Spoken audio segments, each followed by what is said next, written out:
Hey, Anna, can you say hello? Wave. All right. Hi, I'm David Dikeman, and welcome to the Puppy Tape.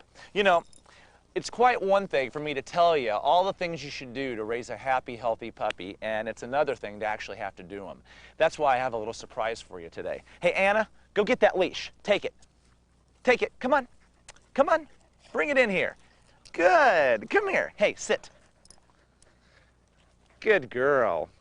Now, this is my new puppy, Aggie. You know, having a new puppy in the house reminded me of all the questions I've been asked over the years about puppy training. So it seems like this is the best time to share with you some of my ideas on how to raise a healthy and happy puppy. On today's show, we're going to talk about how to choose the right puppy, whether it's from a breeder or from an organization like the Humane Society, how to house train your puppy, how to set up a feeding schedule, choose a vet, socializing your puppy, even games that you can play that are going to prepare them for training later on. Then we're going to do some common problem solving. Now, I'm even going to show you the secret of why you should always buy a puppy on a Friday afternoon. So let's get started. Anna, you ready to go, right? Huh? You are so cute. Now, a lot of people ask me when they get a new puppy, David, what do I need to have around the house so that I can get started right with my new puppy? First thing that I'll tell them is a sky kennel. This is very important because this is the main piece of equipment that you're going to use to teach your dog how to be house trained. You want to have it big enough so that he can go in and stand up and turn around and lie down. And you don't want to make a big playground out of it. In other words, you don't want to get anything that's 10 times larger than what the dog needs to be comfortable in. And by comfortable, I mean that he's got enough room to get in here, to lie down, to go to sleep. Okay?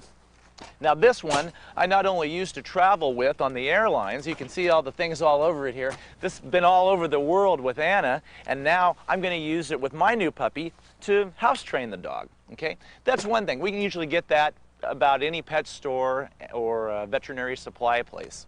Now, another thing that I always get to go along with the sky kennel is a good little investment. Go by the dime store and pick yourself up a nice cheap water gun.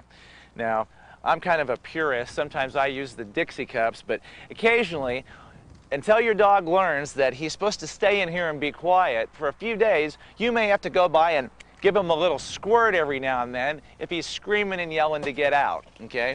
So I always have those handy. Okay, the next thing I need is a food and water bowl, and I prefer these little units here because you can actually fill them up with water, and there's fresh water there for them all the time. They can't tip it over, and then I can just put their food in the top right here. And you can even put a plastic lid over that if you don't want them to eat it right then. I also have to have a brush. I want to be able to bathe my puppy every week or so because they do get kind of smelly after a while, and especially if you're doing the house training. So you may want to do that more often. But have a nice soft bristle type brush that you can brush your puppy out, gets him used to being groomed and handled, and that's all about helping him socialize to humans and getting ready to be handled when you get ready to train him.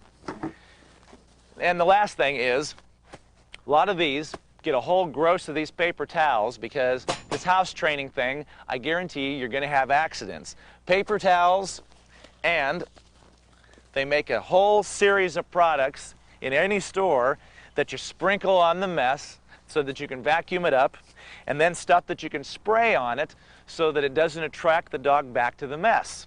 Okay? Vitally important there. And then you might have some other things here.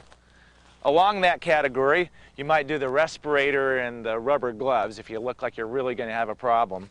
And then, last but not least, here's a little tool that I use. And before you get the wrong idea, this is for that pink stuff for diarrhea. You're going to eventually get that at time to time, and you want to take a little of the pink stuff up in there. And this just helps you give the dog any type of medicine you need to give him without having to try to pry his mouth open and pour that stuff down his throat to where he's spitting it all over you, because it's pink and it gets all over the place. This is very easy to do.